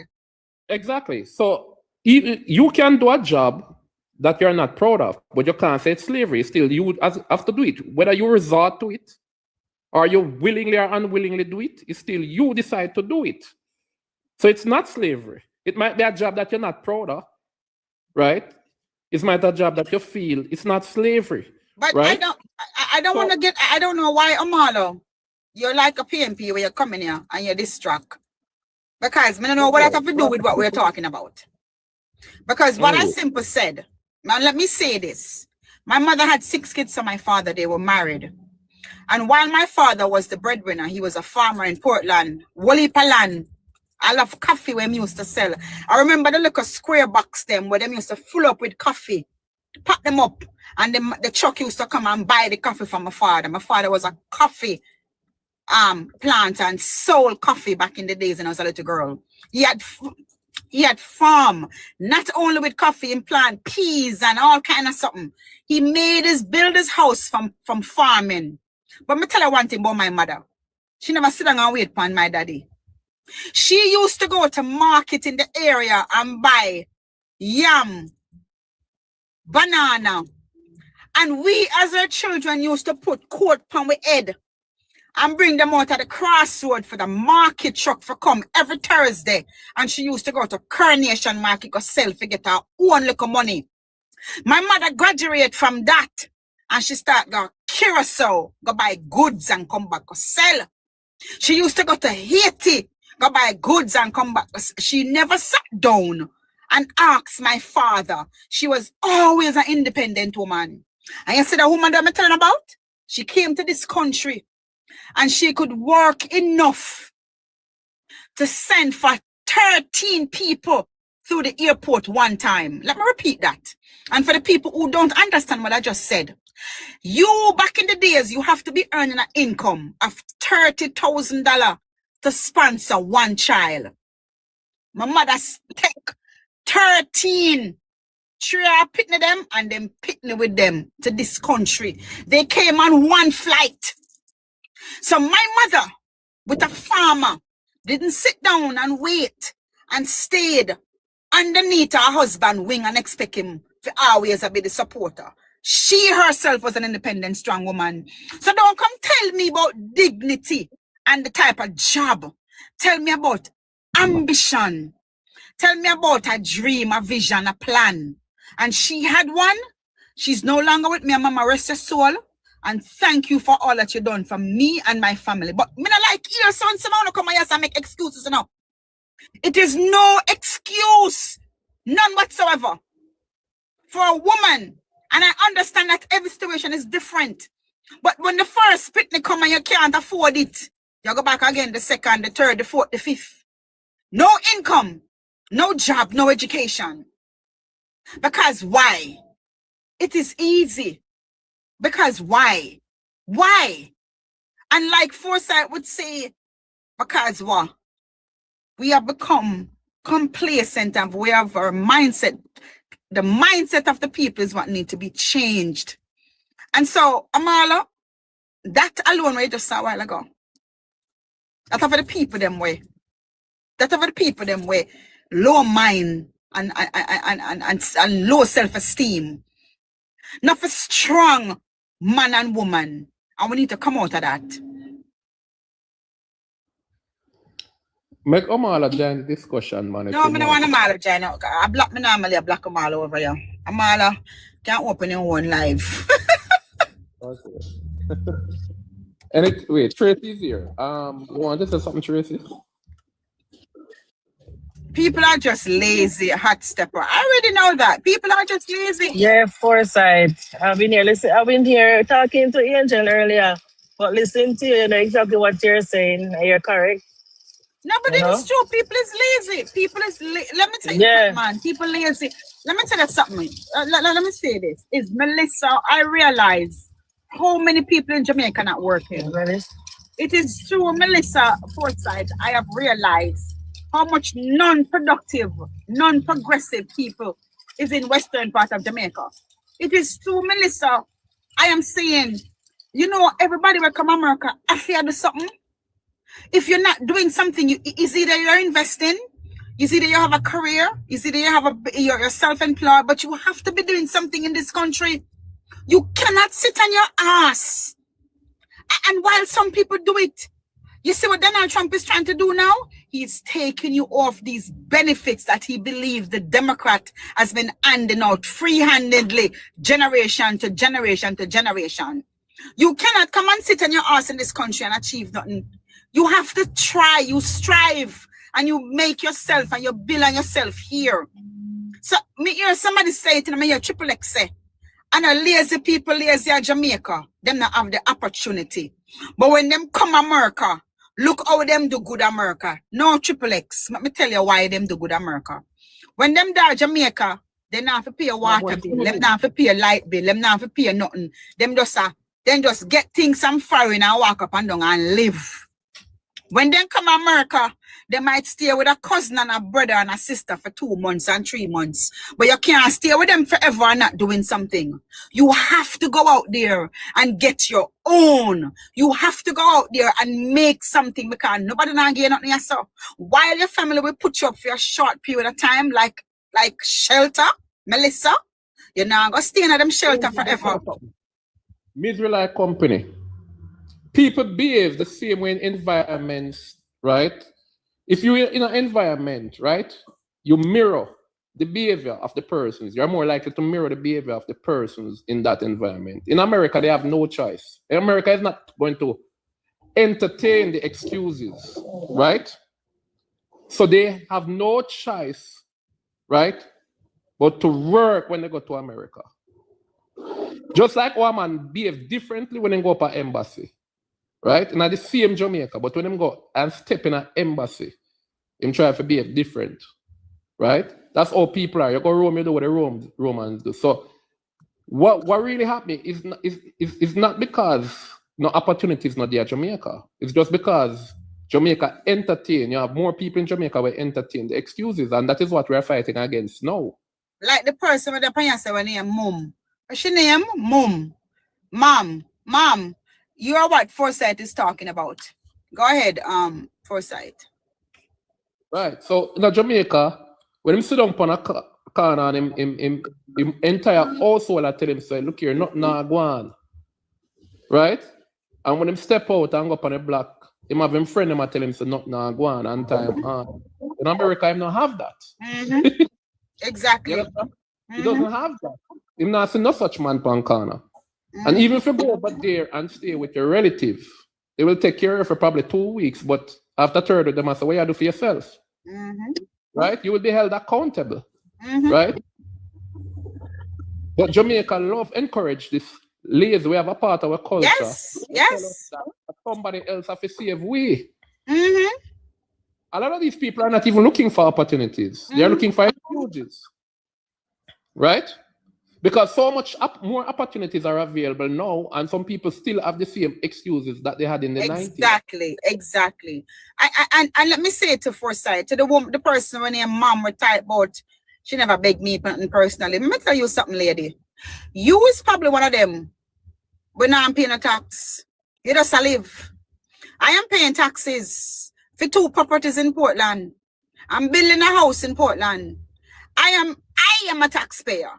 And so I am invested, I am interested, and I want to know what is going on in my country with my taxpayer money and my government. And I like this government because they are good. They have good governance and fiscal responsibility. So, Mom, while you hear me over here say my son angry like she did personally beg me, you know what it is, my darling? For a person like me that has worked And for a person like me that is in the medical field and understand, when I started, I didn't start it where I am. And I can tell you I'm quite okay. And I don't understand how a young person, I'm 52, and our young person at 40 can be so comfortable and complacent with not having anything. How can you be 40 with 4 kids? You're complacent. You are comfortable with not having nothing. I have not fully achieved where I've set my goals. And I am working to that. I'm not going to settle.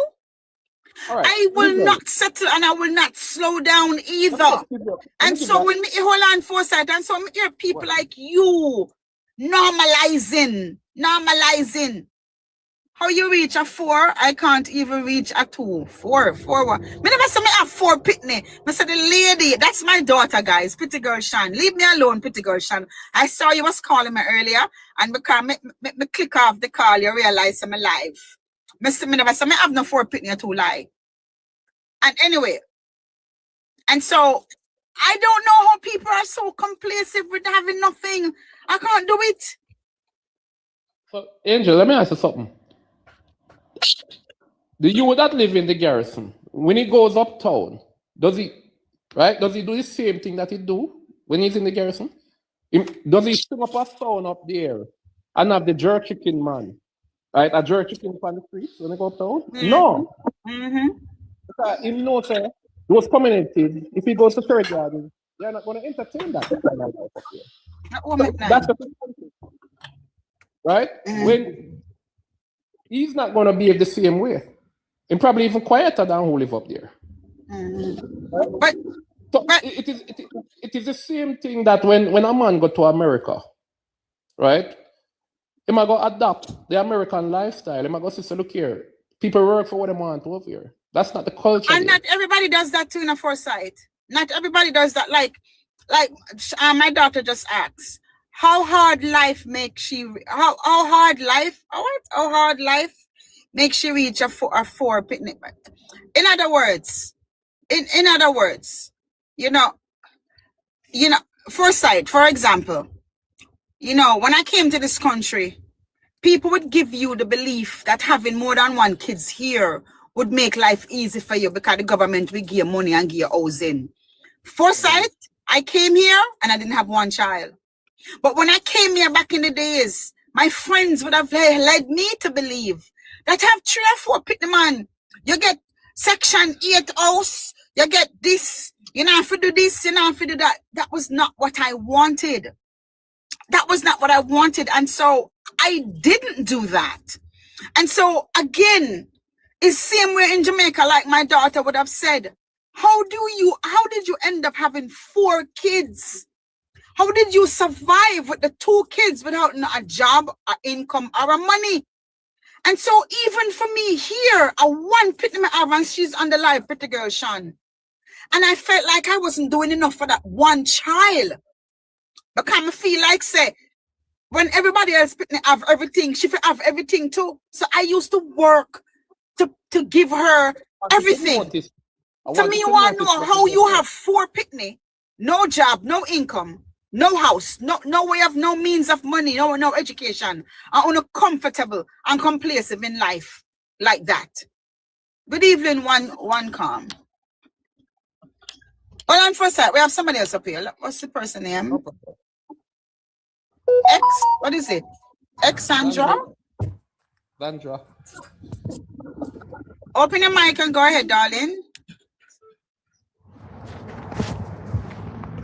Sandra? Hi, Angel, listen. May I hear your man? Go on now. May I hear your babes? Go ahead.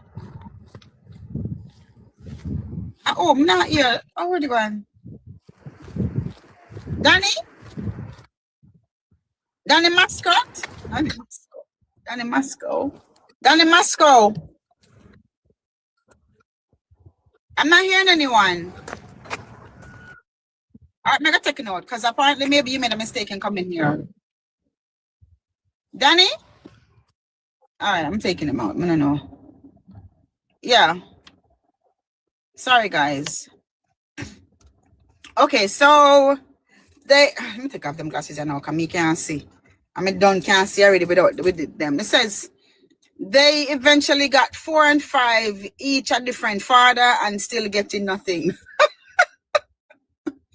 And that is crazy. And it says them want government to mind them when them go a foreign. But it is true.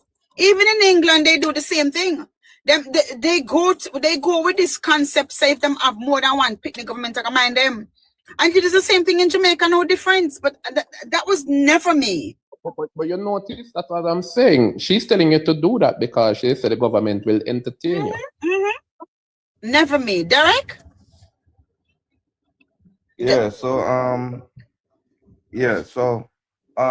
in when they came with that system, right? I guess I don't know how long, but I'm just guessing that maybe in that time the system was maybe needed, right? But it has become a culture now because it's like it's easier for them to just open up the legs, have we all 10 picnic and just go sign them up. Mm-hmm. You understand? So it become a culture. But maybe at those times the system wasn't under strain. Mm-hmm. But the system is now under strain, so they just have to cut off that and as everything has become a culture. Mm-hmm. Mm-hmm. You understand? And then that is in everything it happens basically the same way, because even if you have your kids, if you don't grow them a certain way, some form of respect is going to be broken down between even adults and kids right now. You have to be careful because there is a situation where parents should even just saying to the kids that they are sorry. You understand what I say? Because some of the time they don't even know what they did wrong. Mm-hmm. And the parents is there cursing out the kid, and the kid is lost, him don't understand. And we have to teach them. So even this lady with that 4 kids, I don't know if it's 4 different baby daddy or is it 4 baby daddy. I don't know how she fed them. Maybe she had a little farm, the farm got blown down. We can't really say she don't have ambition or that, Mm-hmm. But what is the real situation? That is what we need to actually know. Mm-hmm. But which if they are willing to work, and government can't help everybody, right? And what really happen right now, what I realize, when him probably do help some is when those funds is soon to be exhausted, because it have to have a cut-off point, So if I go service all of the needed area, which, all right. Well, it's not going to be like that. Well, Derek, no, it will be the most needed first. It is not, yes, you're not going to just come and say, oh, and so it will go by what is needed also. It will be placed in a category. If I just, priority. priority, but also a category. If you are just a roof, you are in that category. If you are, all of your house is gone, we have to assess to see how much we can assist and whether or not we're going to have non-profit organization that's also going to assist. Everybody is not grouped up in one thing, but and so with that said, I can say this much, right? I understand when you say we don't know really what this person was doing, how she was earning her income, what was she doing. Again, like I said this again, Derek. Me have 1 picnic and my daughter have 1 picnic. And the other day I was traveling with him during Christmas, and we are driving to the airport. And the little boy, 9, saw a private jet. I hear my grandson to me, Nana, I can't wait to be drafted in football so I could be a millionaire because we're going to take the private jet. We could just walk on the tarmac into the private jet.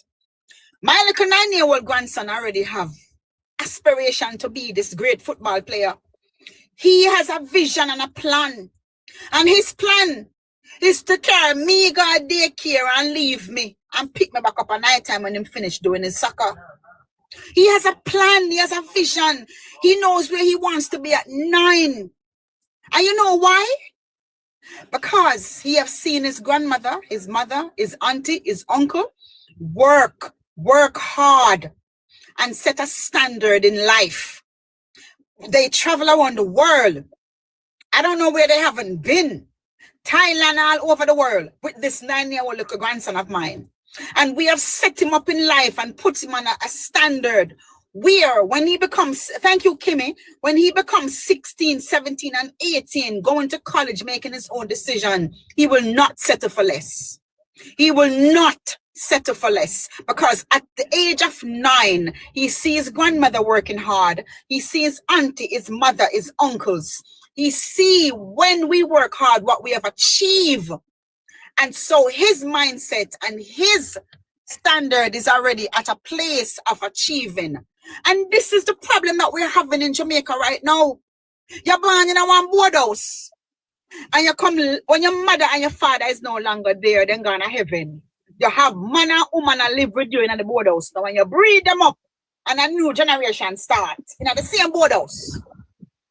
And when you are picnic gone out of the house, the same generation continue to breed up and have picnic in the same board house. And this is the mindset of the people what I'm talking about. Derek. What I think more to understand, right? Yes. Is that sometimes what we consider helping the poor is creating poverty. When you give people free land, right, to live on, just throw people on land without no proper infrastructure, right, outside bathroom, and they live that way for years, thinking that they got some form of help, right? Then they don't know that they deserve better than that. Mm-hmm. Because, let me tell you something, you know, if you do a man a favor long enough, you know, him start think that it is a right. Mm-hmm. Right? These people got free land years ago. No proper infrastructure. That's all they know. Mm-hmm. So that's all they expect. Right? Derek. So what happened now is that poverty, what you are seeing as poverty, is what they are seeing as normal. As normal. Mm-hmm. A normal life. Mm-hmm. They don't know they have a problem. Mm-hmm. That's true. In order to want a change, you know, you have to first identify that 1, you have a problem. Mm-hmm. 2, what is the problem? And 3, be interested in solving the problem. Mm-hmm. These people don't know that they have a problem. What you are seeing as a problem, they see as a solution. Free land. Mm-hmm. If you want to, so they are paid to stay poor. But, what I know? You can get an incentive to stay poor. Okay? You can't give a man a thing every day. You know? If you want to keep a man worthless, you know, where they on the corners that they go to and make every day. You know? If every day you pass, you give him a thing, you know, he don't feel like he needs to work. You know? Go back to what in America. In America, he doesn't have an option of the person who will encourage that lifestyle. Somebody like you, or not you, somebody will be pass and give him a thing every day and beg your money, no? And then get a money and him go buy a spliff or buy a boom and rum. When him get that every day in jail and can beg and get, there's an incentive to remain. That's an incentive to stay poor and worthless. Because he can say something. When he doesn't have that option and has to go and work like he has to do in America, right? And you hear them say, why will you go to America, man, and look upon your figure $1? Because he has to work. It's different. I agree with you to a limit. Because to me, what that says is, again, it goes back to ambition. Again, it goes back to where you see yourself. Because you have settled with a little bit of nothing. You have settled with just what you can see. You're not pushing yourself to a limit or to reach anywhere. And so if you are second with a boom and a Red Bull and a boom and some Campari and rum, you're going to settle for that. With somebody giving it to you, you're not trying to get it. And, you know, like, we're in 2025. And hear me out, Derek. I'm going to give you a chance, Derek. In 2025, when social media is at your fingertip, if you want to know something, you can just open your phone. You don't even have to speak. You just open your phone, guys, and you just go straight to Google. You don't even have to type, you know, if you can't even read. You can just go to Google If you are illiterate and you cannot spell, you can hold down the button and speak to Google. Google, what is Jamaica? And go. And Google tell you what Jamaica is. Look at it. Look, you don't even have to be able to spell. We have this at our fingertip. Nobody should be unknowing. Nobody should be as illiterate as we are. Nobody should be uninformed. And nobody should be, like Pretty Girl Shan would say, not knowing what is happening, because the information is at your fingertip. And so he doesn't have the desire to want to know, because he has been broken in the habit of not knowing and surviving without knowing for years. So that is normal to him. That's what I'm saying. You don't have the same motivation like you know. You have to take your stop thinking about yourself. True. Hold on, I'm gonna give Derek a chance, but I want to read what I got. I want to read what I got foresight when I said, what is Jamaica? I'm going to read them again, guys. It says, Jamaica is a vibrant Caribbean island nation known for its stunning beaches, lush mountains, rich African influence culture, reggae music, jerk cuisine, Rastafarian, delicious coffee and rum, and friendly people, serving as a popular tourist destination located south of Cuba and west of Hispaniola, with its capital in Kingston. So if you ever Google what is Jamaica, it will tell you Jamaica is a vibrant Caribbean island, and it is known for its stunning beach, lush mountains, and rich African influence culture, reggae music, and jerk cuisine. And so I think I should just land and leave with that one. They come in and know what else we say. What else can we say about our people and our country? We should be so much further in history. And so, Derek, go ahead. All right, so you have a thing called peer pressure. I could just say influence, right? So every man, me hear you talk about the rum and bull thing. You come out on the ends, you know, rum and bull, a robot and Miglan thing. I want to say, nothing wrong with rum and bull, you know, because the same big shot man, them out there drink it, and likewise, them smoke them marijuana, you know, but the people more them say actually do it, give that kind of stigma there. So, all right, the thing about it is that every morning them come out on the ends, and then one day them say, them now see them brethren come out on the end still long after him call them and say, hey man, how you doing? When I say my toe, you twang so. Firing him there, left them on the sidewalk for them grass. So each man have to just guard themselves, you know, man, and know themselves and know what them are do. You understand? So me I show you next thing I know, because I used to teach at basic school, you know. Right? Computer. Right? And when the teacher don't come to school, it's like me just take them class. There was this little boy where them same duns, but instead of me stay up at the teacher desk kinda do the lesson, me go around them table looking at them book, you know, and find out, you know, see what find out their mentality, you know, as one would have said which app them are run pan.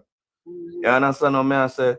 So it's like me realize that this boy a big game in play him yard, you know. So it's like me just switch round the lesson in a game format to him, and him pass to a bright school. Nice. You understand what I say? So you have some people really, why me no want to say them have mental issues, them just kind of a little bit slow, or maybe them learning pattern just different. You understand? So some of the time, some people just need some motivation, some need guidance even for a longer while than some. Okay. You understand? So you just have a couple of factors. We can't really write off some people or some kids. No, never. We can't do that, because we're not, you know, the Bible says we can't all be noble. We can't all be noble men. We were never all can't born all noble men. So we're not all equal, and we're not all the same. I understand that. But really, hold on. Let me hear from Spencer. Maureen Spence. Maureen Spence, unmute your mic. Spence, all right. Alton, you want to add something? Alton, go ahead, unmute your mic. Alton, unmute your mic. Are you guys hearing me? You just came up here. Is it Alt? Am I saying it right? Is it Alt? Yes, Alton, unmute your mic. Okay, well, I guess he's on here, not knowing that he's on here. I'm confused. Until Alton is ready. You see, the opportunity to learn a skill at art must not be underestimated, because you know what it does? It's not everybody's going to be academically inclined. You know? Exactly. So it provides opportunities for persons to actually excel in areas, right? That in different areas, So a man might not necessarily be someone who can study the POB and the accounting and get good passes, but if it's something more hands-on, then that might just be where his brilliance is, right? One other thing with Jamaica, is that anything outside of the academic, the traditional academic roles, like business person, bank teller, accountant, we're seen as hustle. So in Jamaica, the mechanic is a hustler. The furniture man is a hustler, right? We often don't see them as a business. Even the man who practice them oftentimes don't treat it as a business. Who we mostly have as mechanics are the man who learn it under tree, not the man who go school. Even though you have the German school, right? Most mechanics what we would come across is a man who say, oh, I learn it from my uncle, or I did apprentice with a mechanic in my era, and him learn it. I get a formal training, right? And we see it as, a kind of, mediocre thing, right? That's not how it go in developed countries, You can have a professional, what you call now, fashion designer, not a tailor as we call them, or a dressmaker as we call them in Jamaica, right? You have a man who is an auto mechanic, but him go school just like how the doctor go school to become a doctor. Him is a master in his field and a professional in his field, right? We need to have that in Jamaica, where different areas you can be a professional in these areas and not just seen as a hustler, or a drop out of school while you turn mechanic, or while you turn a builder, right? Not hearing an Angel. But foresight, I kind of have a problem with that a little bit. I don't indulge me for a minute. Right. You, the people who are, for example, and I've experienced this myself from building my house. You see all the professions that you call, they consider themselves to be hustlers. They consider themselves to be a little mechanic. They don't consider themselves to have a profession, and they don't consider themselves to, as you said, automotive. It is not of that. And I have experienced this from electricians, from plumbers, from master builder, from masonry. I've experienced this from even mechanics in Jamaica, like you say.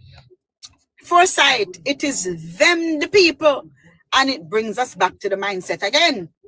Because while you have this career, this profession, you bring yourself like you're a hustler. You bring out your business like it is a hustling business, and you deal with the people.